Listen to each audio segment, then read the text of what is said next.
to share our lessons learned after about 6 years of the work of the center, and specifically the findings from our Beating the Odds analysis.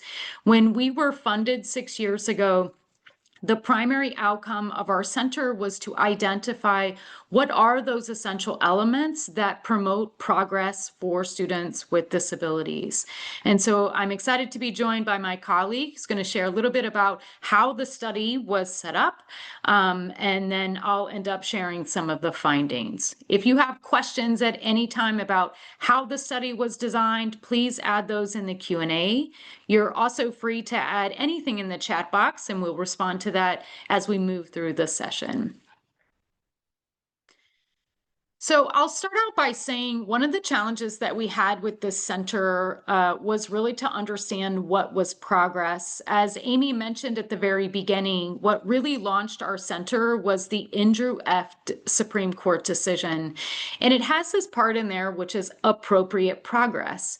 And as we were moving through the center's work, people kept saying, but what is progress for students with disabilities? And we actually sat down and said, you know what, we haven't really been explicit about what this looks like. We did a case law analysis. We did analysis of IDEA statute and regulations. And what you see here is sort of a graphic illustration of what is progress for students with disabilities. And I want to point out what's on the right-hand side where it says post-school success, because ultimately all of the work that we do, whether we're working with birth to 2 or we're working in the transition space, is really to help students be prepared for post-school living. And this is also a priority for the U.S. Department of Education. Every LEA in the United States reports to its state, and every state reports to the U.S. Department of Ed, this indicator 14 that you see cited here at the bottom. And it's looking at the number of students with disabilities who, after graduation from school, are enrolled in higher education or some sort of post-secondary education setting, or are competitively employed or within a training program. So ultimately, everything that we do, the start to finish IEPs, our collaboration with other educators, is to prepare students for post-school living. Now, while that's a really large outcome, from a school setting, we can really only control what happens while students are in school. So if you step back where it says performance on national and state accountability measures, this is often what we think about as progress for students within our school systems.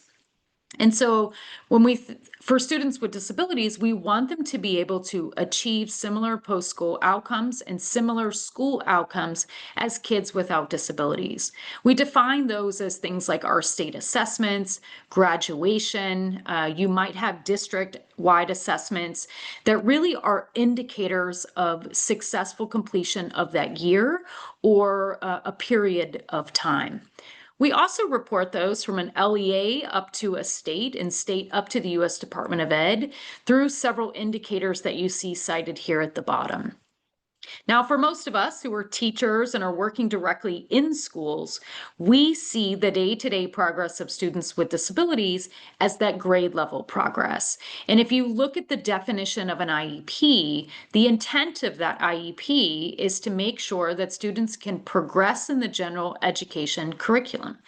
It's not just on IEP goals, but really all of the services that we put together is for school success. And because we measure school from a year-to-year basis, we're looking at grade level progress.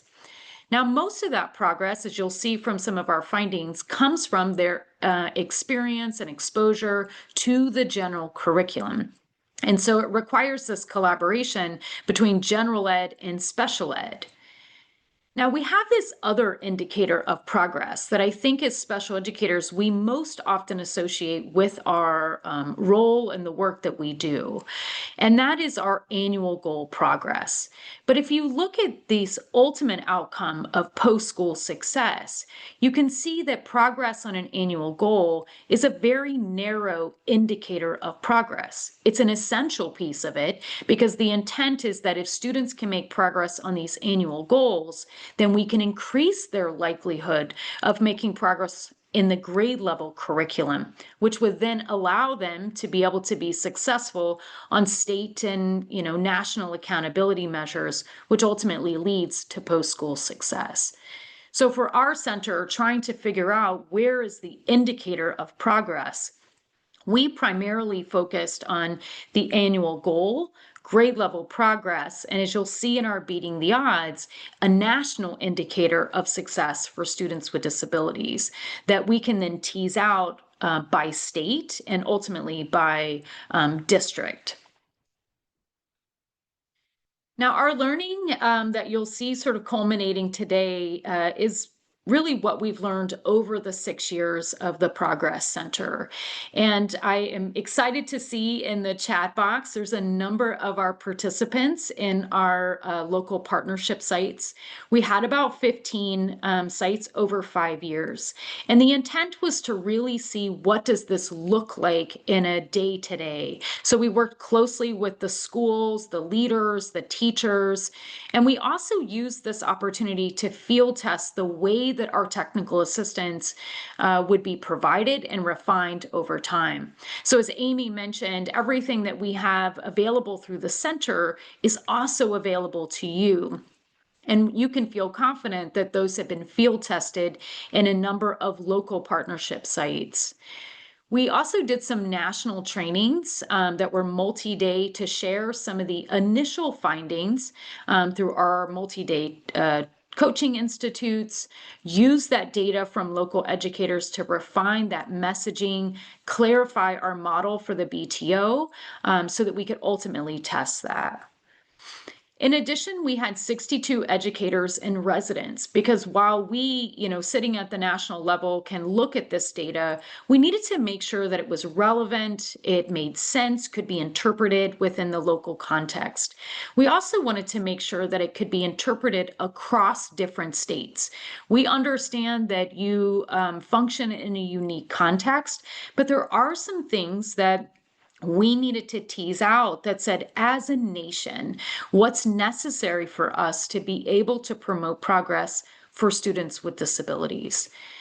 We looked at 22 submitted impact stories in addition to the BTO schools. And what these stories looked at was the implementation of different elements or features of a school system and being able to look at what are the effects of those elements. And finally, our comprehensive set of activities. So everything that we did, we'd love to think that we did a great job, but we needed that external evaluation to really tease out what was working and what was not working. And in the first 4 years, we started to develop our model for what we would refer to as our beating the odds analysis. And we call that a BTO. You may not have heard too much about that, but Kaitlin's going to share. But it helped us get to this culminating event referred to as the beating the odds to confirm what were those essential elements that were essential for school success. So Kaitlin, I'll pass this over to you. Thanks, Tessie. Hi, everybody. So glad to be here. So I'm just going to share a little bit about our approach to conducting the BTO analysis before we share more of the findings. So for this BTO analysis, we started by identifying 10 states, including DC, where students with disabilities made growth between 2017 and 2019 on the National Assessment for Educational Progress, or NAEP. And those are the green states on this map. And then in each of those places, in each of those states, we identified schools where students with disabilities were outperforming expectations relative to other similar schools in the same state. So specifically, these BTO schools were both outperforming expectations relative to similar schools, as well as outperforming their state average. And the goal of this part of the analysis was to identify schools to then recruit and conduct focus groups in to learn more about what might be driving their beating the odds status. And so next we'll show you what being a BTO school or an outperforming school really looks like on the next couple of slides. So we ultimately included 5 schools in our qualitative data collection, but in the interest of time today, we're just going to share what this looks like in 2 schools. So first, this is one elementary school. The lighter colored blue, those tallest bars are the actual performance levels for reading in 2018-19, in math for 2018-19, in reading in 2021-22, and math in 2021-22. And you notice we skipped a couple years, mostly because of the impact of the COVID-19 pandemic on state testing and the availability of data. And you can see that those light blue balls, those tallest bars, are much higher than both the predicted values for those schools, which are the darker blue bars with the diagonal lines, and also much larger than their state averages, which are those white bars. So in this particular school, for example, in that second set of bars, nearly 70% of students with disabilities were scoring proficient in math in 2018-19, relative to a predicted value of less than 20% and a state average of only 12%. And so we can move on to the next slide. So this is a similar graph, but showing what this looks like for a middle school that was beating the odds, serving grades 6 through 8. And while the differences aren't quite as large as they were on the last figure, you can still see that the actual proficiency rates among students with disabilities were higher than what we would expect based on performance of similar schools in the state and higher than the state averages. Next slide. And then after selecting our 5 schools, we did do some pilot focus groups as well, but we ultimately conducted focus groups and interviews in those 5 schools with special educators, general educators, and administrators. And at the beginning of each of those conversations, we asked each of these groups to identify which of these 5 elements listed on your screen were their school's top 3 priorities or focus areas for supporting students with disabilities. Now, of course, they may have very well said all 5 of these are crucial if they were given the opportunity to do so, but we did ask them to choose a top 3, and across all groups of staff, the most important regularly cited were student belonging, staff collaboration, and effective instruction and student supports.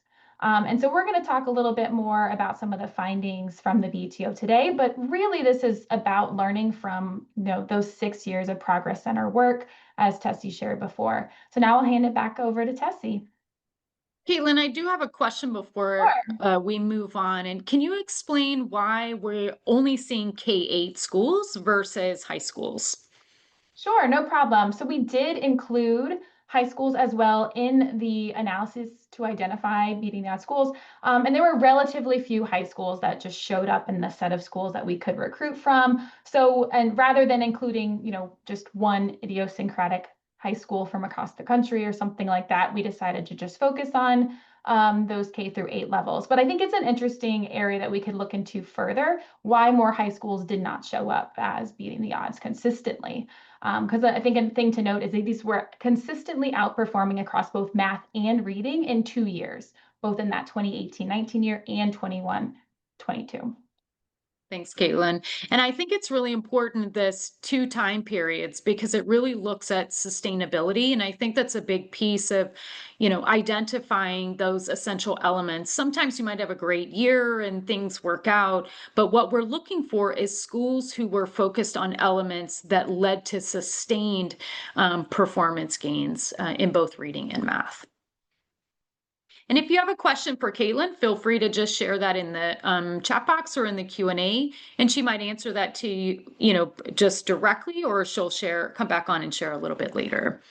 But probably what you're most interested in is what we ended up finding. And so something I'll point out before I move on is the elements here that you see were part of the initial model for the beating the odds. And that was based on our 4 years of data analysis. It was very extensive from a meta-analysis, our focus groups of educators, parents, and teachers, and students, and then our work with individual schools. And so our initial model really included some elements that you will see did not show up in the final findings.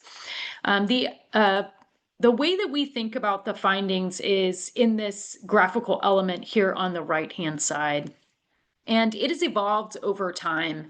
When we first launched the center, our data did not really point out student belonging. And as we move through, you will hear both from our panel and from our findings, this focus on student belonging really rose to the top as one of the largest predictors or more of those elements associated with school success.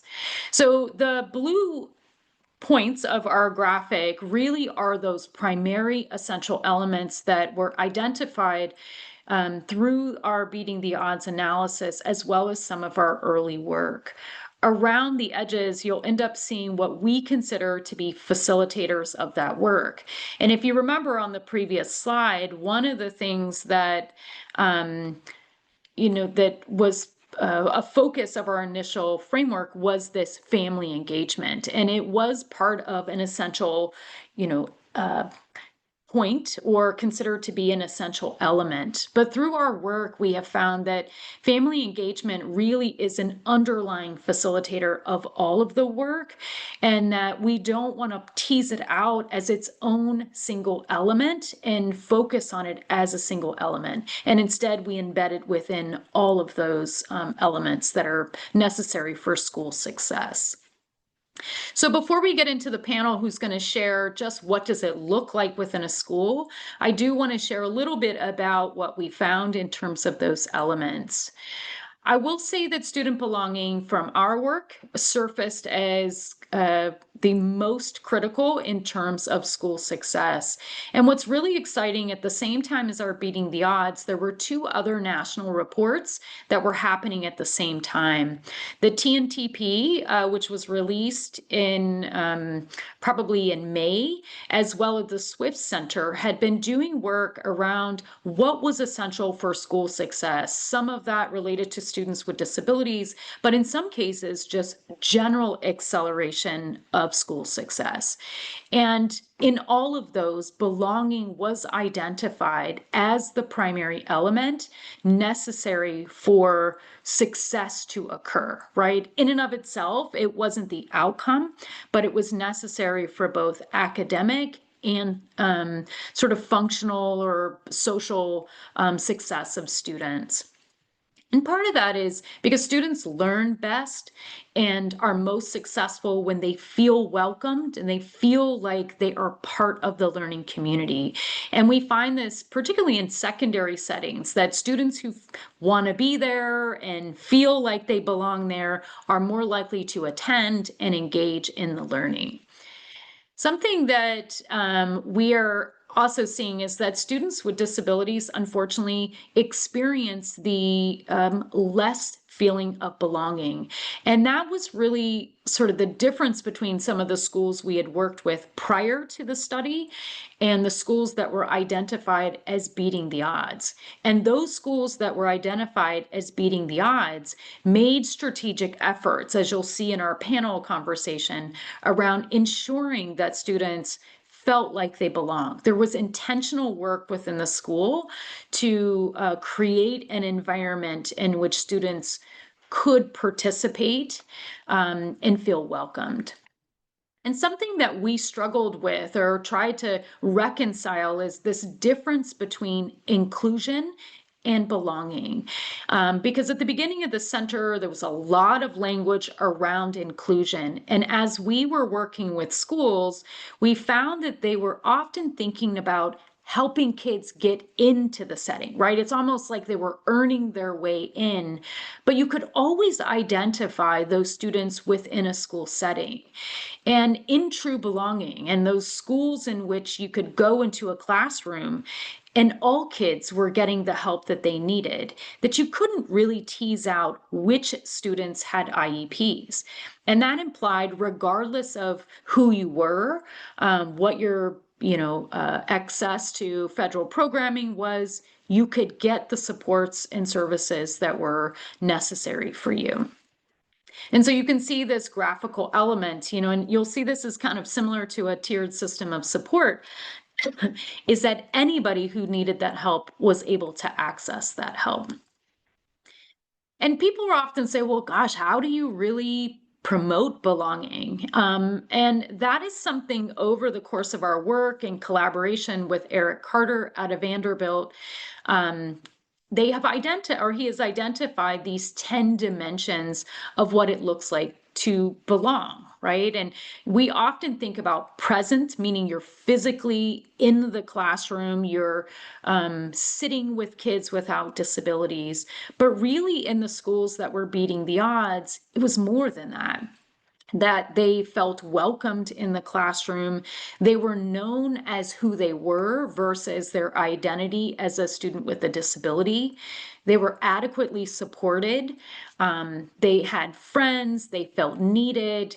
It was more of a reciprocal relationship versus, I think, the old school model, which is you're earning your way into the general education classroom, and instead you are part of the general education classroom. And we're going to offer you whatever you need in order to experience that same opportunity as kids who don't have a disability. There are a lot of resources, and we'll share some of those at the end to help your school sort of walk through this. But as you'll hear from our panel and what we found from some of our beating the odds schools, this really is at the core of academic success. And it's making sure that we start the school year off, that kids feel like this is a place that cares about them, is ready to help them learn, and is able to support them in that learning. So with that said, there you will see that student belonging is there at the top. This idea of effective instruction, and this is something in our early work, we kind of lump this into a single element, that if you just provided kids good instruction, everything would be peachy. But through our beating the odds analysis, as well as some of our other work, we started to realize that over the last 2 decades, there's been a blurring between the general education curriculum and the individualized supports. And in reality, we needed to think about these two things as two separate essential elements, that in order for a kid with a disability to be successful, they first had to have access to effective general education with supports. So you can just imagine if special education funding went away, whatever we did within that general education classroom promoted a very large effect. And if you did effective general education curriculum appropriately, you would also have this feeling of student belonging, right? It's like a package deal. And that became the base effect, right, that kids get when they enter into school. And so when we thought about instruction, we ultimately had to separate those two into two separate elements.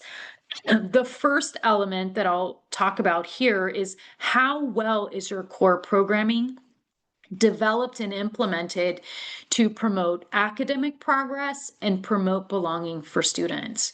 And there's been a lot of national efforts in this: UDL, differentiation, co-teaching, the high leverage practices. Those things are really around creating a really quality general curriculum experience for students with disabilities. And it is critical for students who have an IEP to be able to be successful. And that's because the IEP itself has a limited effect. It's, in a sense, like a supplemental effect to the general curriculum, not a replacement effect. And through our schools, and you'll hear this from our panel as well, is a tiered system of support allowed these schools that were beating the odds to have a system that allowed them to promote high quality general curriculum as well as these individualized supports. And the other thing is, like, from a belonging standpoint, if I have a tiered system that is already designed to support students who have intensive needs, maybe more targeted needs, as well as some of these core needs, the system was already designed for those services to be delivered. When we don't have a general curriculum or a general system that's responsive to student needs, we often then create a siloed system for students with disabilities. And in a sense, it creates greater greater disconnect from the general curriculum.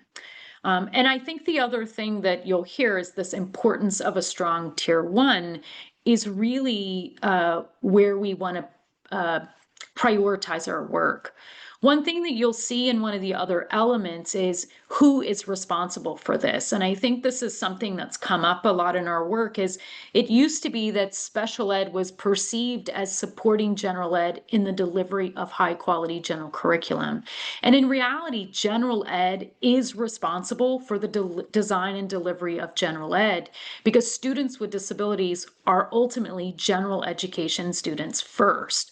And that special ed is meant to support the student in gaining the maximum benefit from the general curriculum. But it's not the role of special ed to design the general curriculum for those students.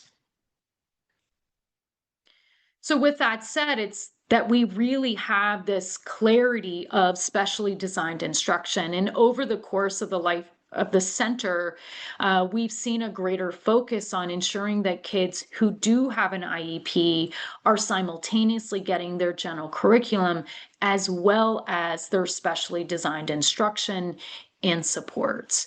And we know that if we have really great special ed, but not really great general curriculum, then we go back to those progress indicators. What you see is a kid who makes progress on an IEP goal, but doesn't really progress towards grade level progress. And if that's the intent of special education, then we want to make sure that we're simultaneously doing both of those.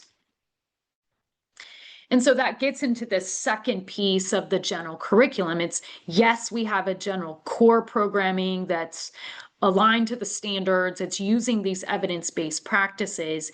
And in addition to, we will be providing that individualized supports through an IEP.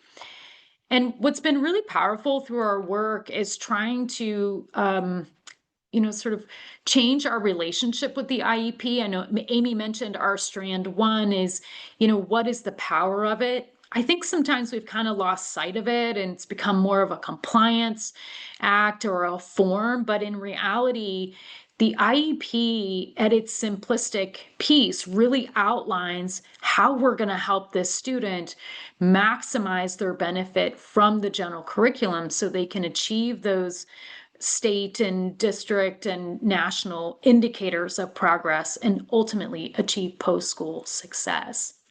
And so what you'll hear in that strand one is there are seven components of an IEP, but really the one that promotes progress is our statement of services and aids. And that's where we start to identify the special education, the related services, the supplementary aids and services, and program modifications so students can be successful. And when we start clarifying what it is that we're providing in terms of our individualized supports, we can clarify for the student, these are the dimensions of your high quality general curriculum, in addition to the individualized supports and services that we're providing. When we blur those, we make it challenging for parents to really understand how the IEP is supporting their child. And we also make it challenging to clarify the roles of the educators in the systems. And when we separate those two, we can clearly see the connection, which allows the general ed and special educators to be able to collaborate. So this is a tip sheet, and you'll hear about this both in strand one and strand two, in talking about what are those services. How do we articulate what are the special education or specially designed instruction being provided, the related services that are being offered to the student, in addition to those individualized supports through our supplementary aid and services. And in doing that, we talked about that progress indicator. That's where you start to see that the individualized supports supplement the effect sizes that we're getting from the general curriculum.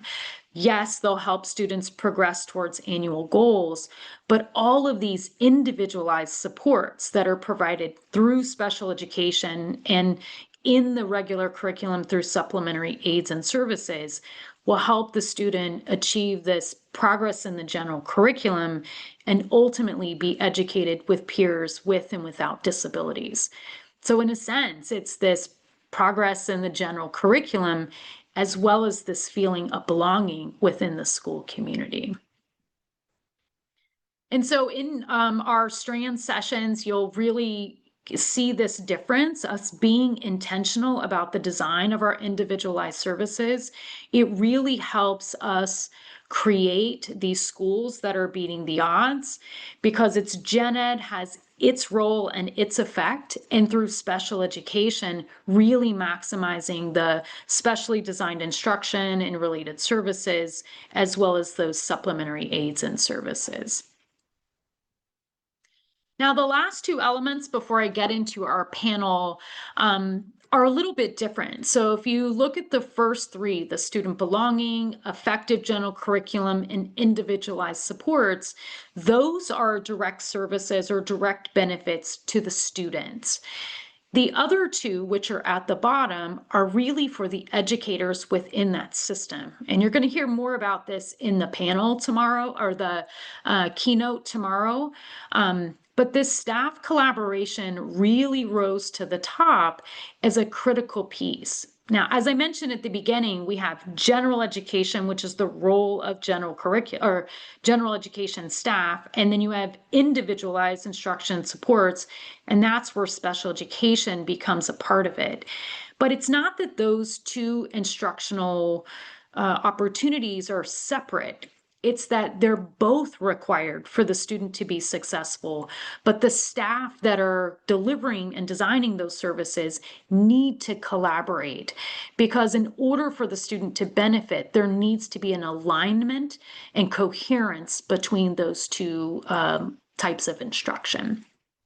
So this role clarification, and you'll hear this from the panel, is critical. What we found from our work is that people are not really clear.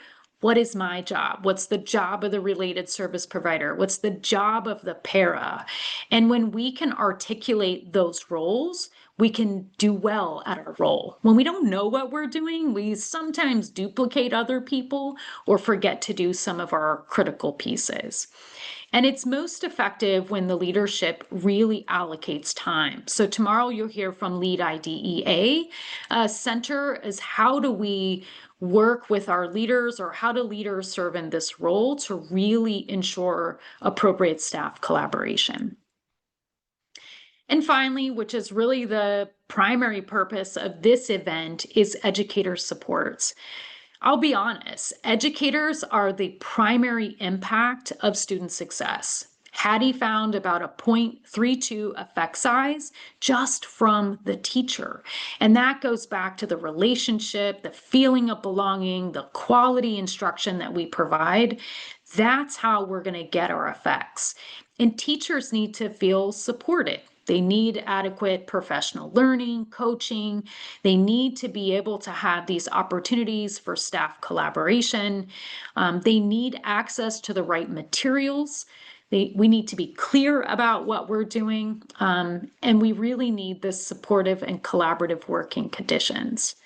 So as we move into the panel, these are the things that they're going to talk about because from their learning, or we learned from their work, that these are the things that make the difference. And at the beginning, this is on that green part that's around the elements, we did identify facilitators for sustainable systems. And we often think about these things as just an essential part of the way we function in education. Having effective leadership, our panel includes 3 leaders from special education and general ed, and being able to clarify what are our roles and how do we maximize the resources, the supports, and the knowledge and skills that we have. A big piece as well that you'll hear from our panel and from our other Beating the Odds schools in the report is high expectations, meaning we believe that students with disabilities can achieve similar outcomes, both school and post-school. And if we have that belief, then we will make efforts to design systems that allow us to achieve those outcomes. I'd already talked about family engagement and its role, but the last two I think are probably the most critical. You're going to see that through our strands and our breakout sessions, this data literacy piece is helping us be intentional and drive the work that we do, both from a belonging standpoint. Our panel is going to talk about how they use data to really ensure students were felt a sense of belonging. But we also use our data within our general curriculum to ensure that it's accessible and relevant for the students that we're teaching, and also for designing and delivering individualized supports. And so making sure that educators have the right data, have the opportunities to review and use that data, are necessary for decision making across all of these elements. And finally, I think what our goal of this work has been is to develop collective efficacy, that we have confirmed through our work that no system can do all of it. It can't just be special ed. It can't just be general ed. It's not just the leader's role. It's actually each of those roles within the system that are working together coherently that creates this collective effect for our students. And so as we go through today's session, in our strands and tomorrow's breakouts, we really try to dive a little bit deeper into these elements. But I think what we can feel comfortable with is we're kind of identifying the star, right? Like, where do we need to be headed to improve outcomes for kids?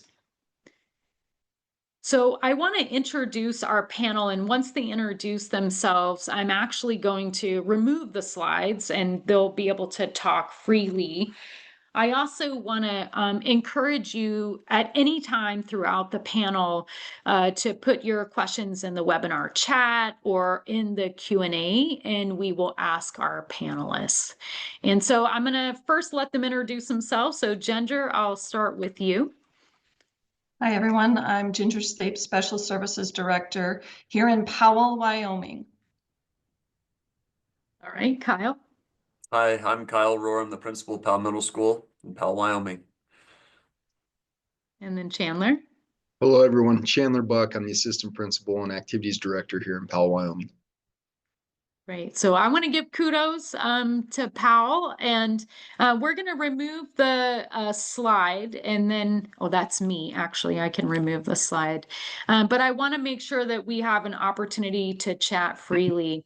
And so I'm going to let you guys respond as you want, but I'd like you to just share from your own perspective and your role. How do you see what you do as promoting progress for students with disabilities? So Ginger, I'm going to let you go first as the special ed director. Sure. Promoting progress for our students with disabilities in Powell is really about teamwork. They are all of our students, and working together with our regular ed teachers, para support, as well as our special educators. It's a collaborative effort. We are all focused on helping our students maximize opportunities, but also expose them to or allow them to have opportunities with their peers as much as possible. There's really that culture of working together for students, but then also really promoting individualized instruction, but also specially designed instruction hand in hand. So we have an amazing staff at Powell Middle School, and leadership is really pushing us to continue to work together. Kyle and Chandler are a blessing to have as leaders, but it's all about working together for kids and also understanding each individual child's need and helping them have that sense of belonging, which I'm sure we'll capitalize on. So Kyle, I'm going to pass this over to you as the principal, and I will say that the LEAD IDEA Center has identified principals or school leadership as critical for this. So tell us how it works in your school. No, Ginger touched on a lot of the main components and you know, from a leadership perspective, we have a lot of professional development just centered around doing what's best for kids.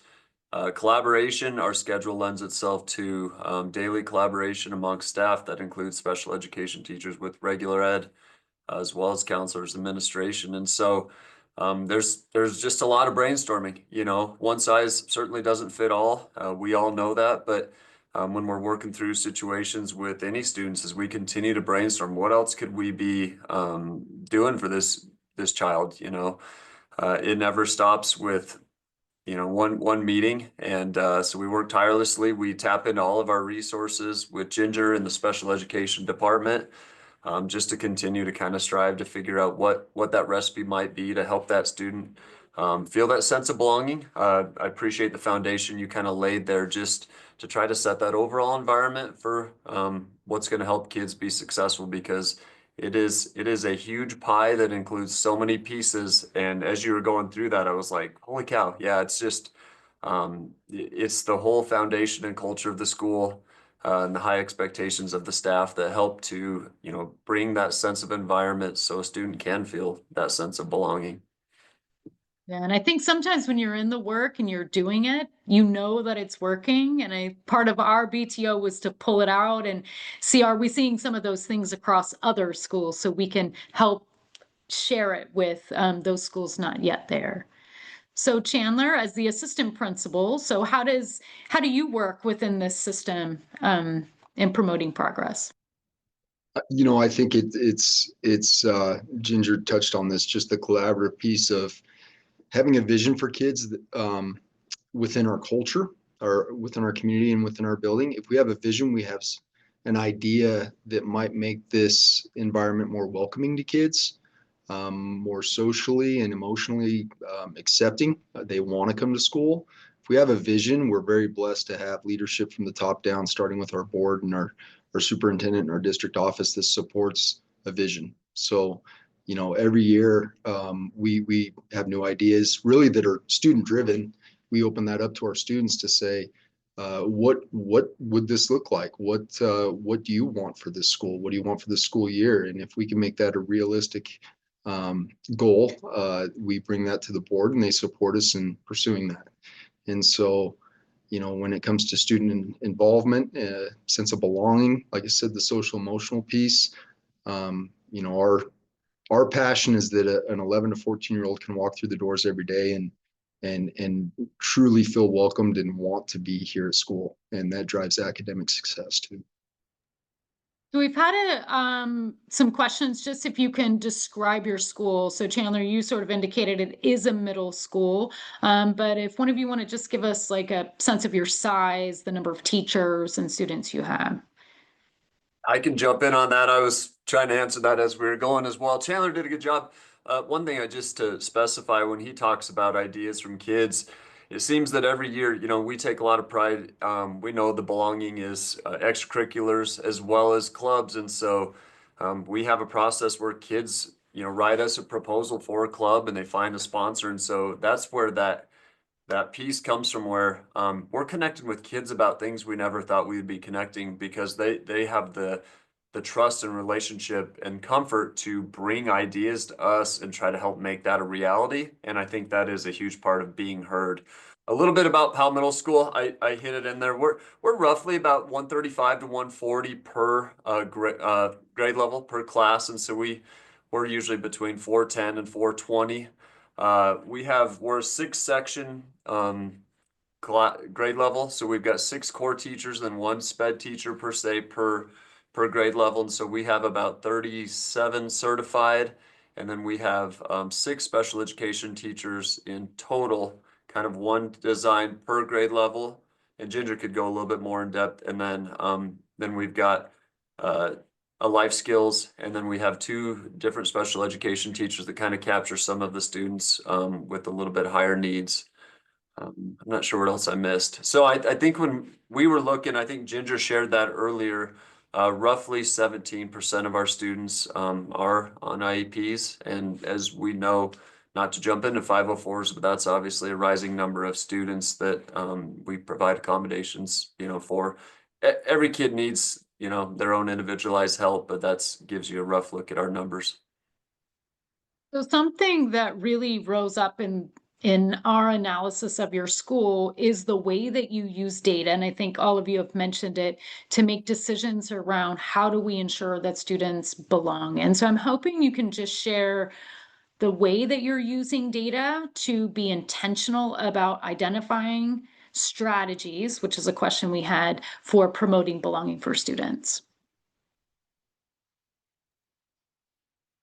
Chandler, do you want to talk about the survey, the Certainly can. participation? Yeah. I think that'd be awesome. Yeah, and Kyle had mentioned, so I think I know it was in 2018 from the strategic plan when we developed this as a district level, we wanted, our audacious goal was to have 95% of our students involved in some capacity or another. That included community programs, and we work really closely with a lot of the community resources that we have available in a small town, really, but we have a lot available to our kids. We surveyed our kids to see we of course know what they're involved in-house. So if a student's a part of an athletic program or one of the clubs that we offer here in our school, we know those rosters, we know who those kids are, but we don't necessarily know the involvement with great organizations available to our kids in the community. So we surveyed our kids about halfway through the school year. 3 simple questions. Really, what are you involved in? What outside resource are you involved in? And maybe, what do you foresee is a possible future endeavor in school? What can we make possible for you here in the building?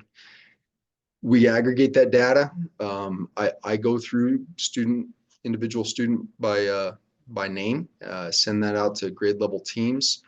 And we intervene about halfway through the school year. We know what students are heavily involved and who may not be involved at all. And then that becomes an informal intervention where we're having conversations around the lunch table, where we're catching kids in the hallway, we're catching them before and after school. And, a lot of that support comes from our counseling office as well. They're having conversations with families, and we're getting students connected. And inevitably every year we improve that statistic by 15 to 20% before the school year is over. 95% is pretty audacious, as I mentioned. Every year we seem to close out the school year with the low to mid 90s, and that's 6 through 8. Whereas in the past, prior to this system, 85 was a good number. But when you have a student, as we all know, the research speaks for itself. When you have students that are involved outside of the classroom and feel that sense of belonging, boy, the school culture and just overall climate has been better every year. It's been better every year. So there's more. It's very much it's a good system to have in place. But I think that what makes it possible is that our staff buys into it. And when I send out that information, they're all in. We talk about it on Friday before we break for the weekend, and we know what the game plan is going into that next Monday. And they really have tremendous impact on our students there. And Chandler or others, can you share about those students who may be in your life skills class, and how did those students fit within the work that you're just talking about? I can. In addition to say athletics, we have a lot of clubs that are offered. Kyle had mentioned that we put that back on the students, where I have an application template where students are asking for permission to a club proposal. They're asking, what's the club name? Who's going to be involved? Your club sponsor? When you're going to meet? How does this promote the mission of our school? And then they run that by me, and we work with each other. I bet, boy, we've got a lot of staff that are involved in some capacity or another. A lot of our case managers are offering clubs after school, whether that's a Legos club or Rubik's Cube club or chess club or fly fishing club has blown up in the last couple of years. And when we get those kids involved, even at the life skills or life skills light level, we've got students that are either involved in those clubs or maybe they're managing and have some other role or capacity in an athletic program. Excellent. So we have a couple questions. So I want to make sure I can get to them. One is, how is the structure of your school schedule changed or set up to ensure that teachers can collaborate? And do you provide additional periods per day or per week, or how do you do that? If you guys are visual, at some point I'd love to be able to share this. This is something we've worked a lot with other districts with as well. But so we're blessed to have those 6 sections per grade level. And so if I use 6th grade as an example, first and second period, they go to their electives, and every student has PE in our building. So we shove about 70 kids into a gym, and the other half are in kind of a quarter exploratory. With that said, that provides the time for those grade level teachers to have both the prep and a team time. And so they've got that time for their preparation, but then every day of the week they have a designated team time where there's collaboration taking place. We have set structured agendas on Monday. They create an agenda. They talk about what they're working on that week, intervention, enrichment, students, student struggles, parent contacts, celebrations. We're big into celebrations. We start and end with some shout outs and celebrations because we know that it can be a struggle. And then Tuesdays, admin and counselors push in. We meet with those teachers during that same team time. And so that's where we're able to share kind of what we have going on, as well as kind of answer their questions. And so there's just a constant give and take between admin, counselors. And so we're always talking kids. And then Wednesday, they've got time for co-content planning. Thursdays, we have a lot of parent meetings. We really stress parent contacts. And so, you know, we run through the paces and kind of try to figure out where we're at with kids. And we try to just reach out early and often, not too much where you're bugging them, but it's good to just tap them into what we're seeing as far as, you know, any questions, concerns. And again, Chandler hit on this at some point, but, you know, a lot of this comes down to, you know, recruiting, retaining great staff, the training that takes place, the high expectations, the culture and climate we've created for just a love and care for kids. But then we're also very heavy into PBIS, and we're trying to find ways to recognize the great things that our kids are doing. And so that's where we take time to write postcards home to parents, to kids actually, but it comes in the mail celebrating the gains that we're seeing in kids, because you take some of the most challenging kids the first 3 or 4 weeks, and it's amazing how when we continue to recognize the positives, you start to change a kid. I'm not saying, again, there's not one size fits all, but time after time, it is just amazing to see how you can win kids over with daily smiles interaction. You know, it's the little things of, you know, how does a kid feel when they're coming through the room? Sorry, I kind of started to digress, but that's just No, that whole there's piece. a lot of kudos for you for what you just shared, because I think that's at the heart of why a lot of us came into education. So Ginger, there is a question for you, and it's just like people are curious, did you see a decrease in maybe the amount of students or the intensity of services that kids needed outside the district as a result of the increased collaborative opportunities set up within the school system? So as far as our students coming to the middle school too, we have 3 elementaries and 1 rural school that we all converge in 6th grade. And so, you know, we had come from a point in time where our students were not actually meeting adequate yearly progress. And we really needed to meet together as a team and talk about, like, why aren't our students achieving in the middle school setting?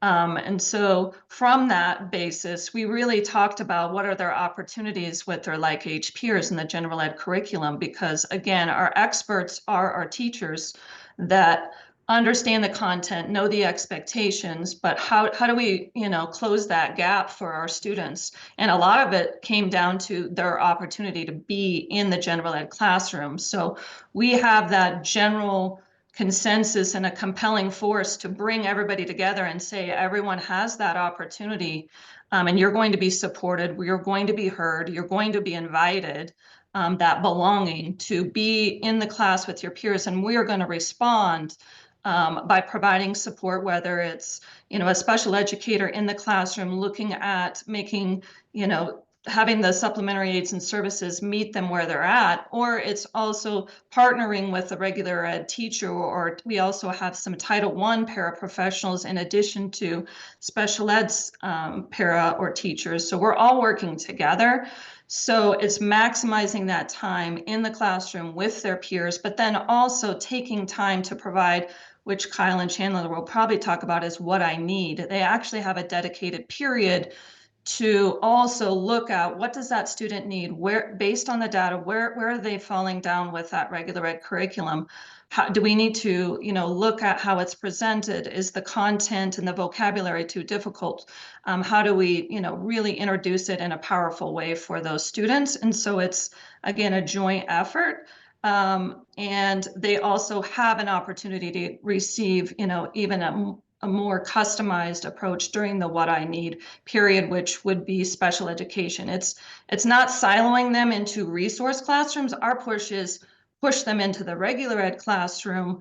Let's work together to figure out what their individualized needs and customize that instruction and differentiate, and then also come behind them or beside them to help them, meet those expectations that the grade level has. And everybody's vested in making sure that they achieve. So we're going to give them what I need, and we're going to keep coming. We're not going to stop. And I think Kyle and Chandler can really talk about, like, we want them to master the content. We know, and we have a high efficacy for every one of our students. And we feel like this is the perfect opportunity, is for them to have time with their peers and feel like they belong, that they're heard.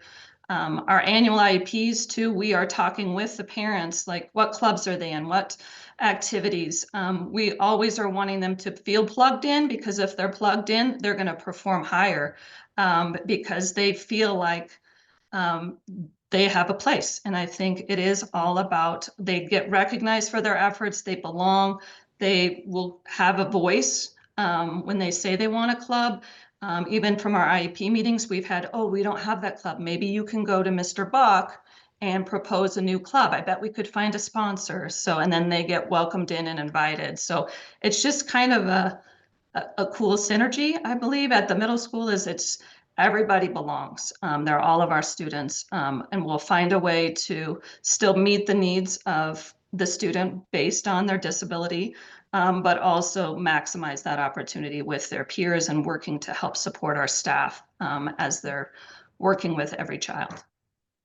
I love that. And I think all of you've mentioned around sort of the collaboration with general ed and special ed, but not all schools have the same buy-in from general education. So can you talk about, either from a leadership standpoint or some other activities that you've done to really clarify the role of the gen ed teacher or promote buy-in to this idea of promoting progress for students with disabilities?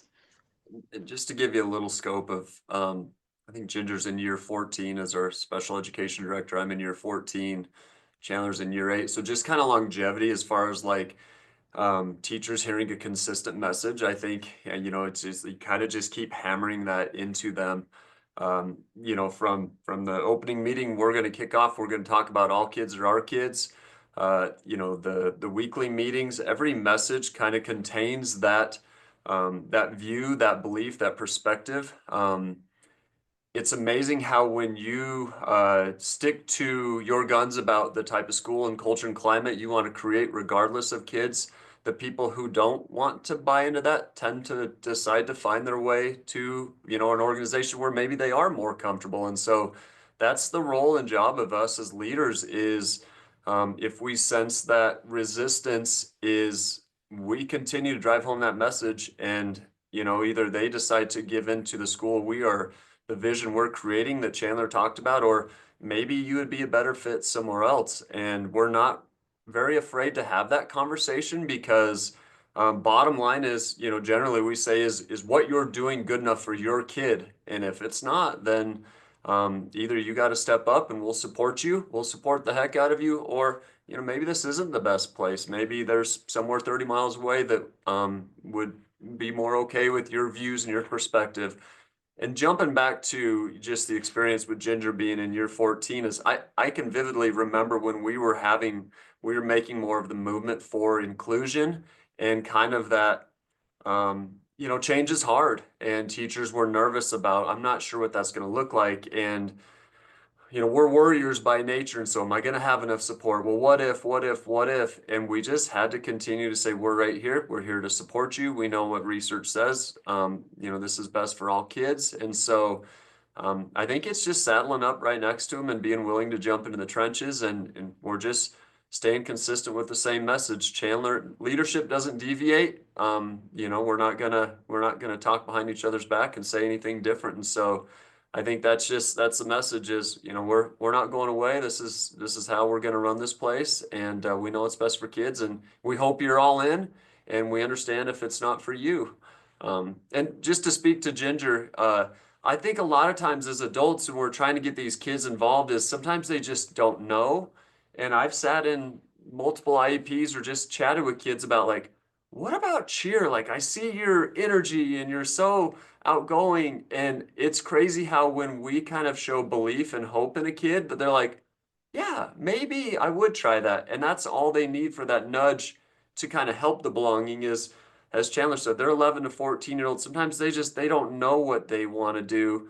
But if we see maybe an avenue, a trusted adult sometimes is that nudge to go like, wow, they believe I could do that. Maybe I will try that. And I can't tell you how many times we've gotten kids involved in clubs and activities just by saying like, I bet you'd be really good at that. You should try that. I'll talk to the teacher and they'll reach out to you.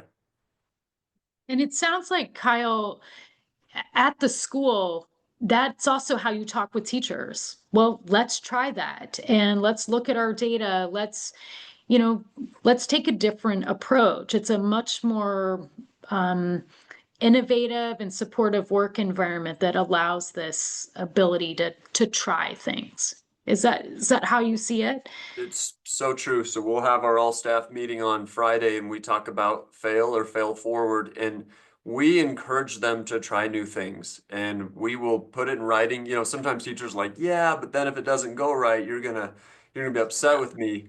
And we try to model that humility as well. You know, Chandler and I in those team meetings, we'll bring ideas, but we're like, you know, shoot holes in this, play devil's advocate. What are we missing? And we continue to stress how, you know, 12 brains are better than two. You know, we need your guidance. And so I think some of that humility is a huge piece, but then it is encouraging him like, let's try something new. A few years ago, we had a guest presenter, motivational speaker, and he talked about, Chandler could speak to it better, but the sixth grade walked out there and said, Mr. Rohr, Mr. Buck, we want to do something new day one. And we were like, heck yeah, let's do it. We're all in. And I think it was nice bike, but Chandler could speak to that. But we try to encourage that, but we also model that because we're always striving to try to do, you know, we're not trying to do new things. We're trying to get a little bit better in so many ways with, you know, the feel of the building or clubs we have or different ways we celebrate kids. And so I think that's kind of that whole circle about just modeling what we want them to do as well. Chandler, you could speak to that a little bit. You know, yeah, it was, forgive me for not remembering the author's name, but I think it was a why not philosophy. And so sitting in that sixth grade team meeting, it might've been the day before school, if I remember this right, it was probably 5 years ago. And, you know, the team of teachers had this vision of what that first day of school would look like for our sixth grade class coming in. And the energy just blew up in this team meeting. It was, as I mentioned, visionary, a lot of different, you know, what could we possibly do to make this experience not about a syllabus, not about a handbook, not about, you know, rules and expectations, but welcoming, energy, and, you know, culture. And, you know, as we're running these ideas by one another in a collective collaborative setting, we were all in, you know, and it was yep, why not? Let's give it a shot. So messages went out to families right there. We said, hey, don't come in your first day school clothes, wear something comfortable, be prepared to get wet, you know, wear your Powell Middle School t-shirt that we gave you during orientation. And was it hard? Yeah. Was it exhausting? Yeah. It's become tradition, and that's, we don't look back. I was very proud of the team for taking that risk and that was an example that we use pretty regularly when we look ahead for new visionary ideas.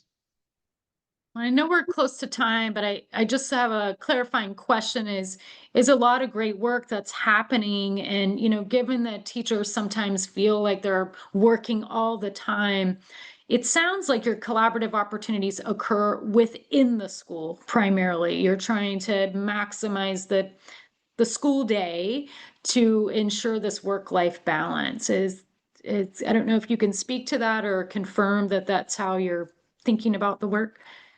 As much as we can, we have our meetings within the school day. So many of our teachers are involved in coaching and clubs, and that, we really try to have our staff out of here by 4:30 at the latest, but and that's including us. And so, yeah, I don't know. You're right. From a top-down approach, work-life balance is critical. Chandler's also the AD, so he's tied to a lot of the extracurriculars run after school. But Ginger's gotten creative with her department to even have what we call an IEP day. And so once a month we'll have like a bunch of IEPs in one day, and we get subs for those teachers. And so we'll run them throughout the day as opposed to having a meeting every night until 5 o'clock. That doesn't promote work-life balance. And so we're constantly trying to find ways to not expand their day.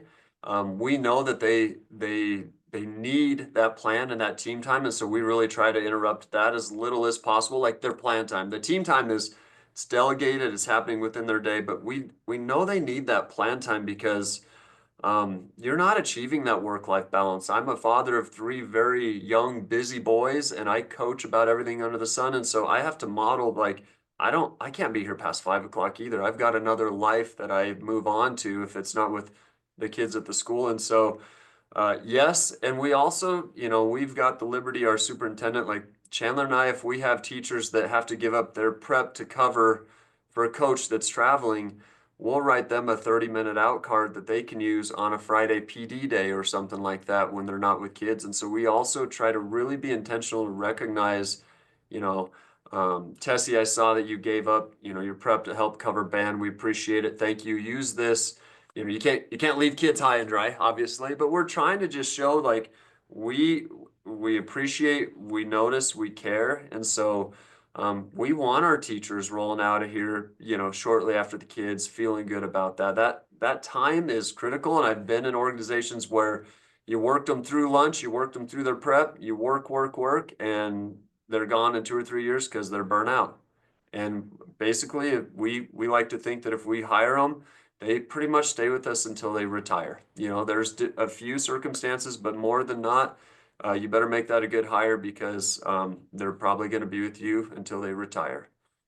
Yeah, and I think you've really highlighted this, not just promoting belonging of students, but also from teachers, and that you're supporting them in a way that allows them to be successful. So I want to thank you all very much. I'm going to give you about 15 seconds each to just say what recommendation would you provide, and then we'll pass it over to Amy to close. So Ginger. I think is find a way to bridge the gap for our students. There's several opportunities in a day in a school year, but I think it's just starting the conversation is what can we do together for our students so they feel like they belong and that we're going to work together and model that for our students with collaborative efforts. So just start the work by starting the conversation. What can we do together for our students? Kyle. Oh man, I'm just thinking, invest in your people. I kind of got distracted. I looked at Jessica saying nobody's ever hired me with the intent. And Powell's and it's an amazing place. When I moved my family from Arizona, I was very intentional about where I was bringing my wife and kids to. And so I think that's find a place. We're proud to invest in our people. And as Ginger kind of talked about, it's with all kids, and so I think that's a huge. And then your professional development and a schedule is huge. And I don't know if you have teachers or leaders. A lot of times I've worked with leaders around the state is like, let's take a look at your schedule, get curious about your schedule, and just kind of wonder with your staff too. if there's more ways that you could be utilizing your time, because prior to 8 years ago, we weren't using our time wisely. We found we were wasting about 40 minutes in a day, and kids had kind of capitalized on, kids are kids. They weren't getting a grade, and we're like, you know what, we need to totally revisit this. And the idea of this schedule actually came from a 7th grade social studies teacher's wife. They were talking about it at home, and he laid it out in front of her, and we started doing mixing and matching, and he brought it to me, and I was like, that's brilliant. And so it just shows that it's not the leader's job. We were bringing that, like, this is what we want to do. And so we got curious with the staff, and over time we kind of shaped it into just a very, very efficient schedule. So use of time is huge. It's people, and you only have so many hours in a day, and how you take care of your people. Last seconds, Chandler. I think as educators and as coaches, I'm confident we're all going in it for the same reason. And a school year can be exhausting. It can be a lot. January to March and April is a long time for most of us, especially north of the 45th parallel. It's dark and cold up here, but it's looking forward to going to work every day is very important. And something that's free, regardless of the size of your school or the resources available to you, is as a staff, make sure you're looking for the right things.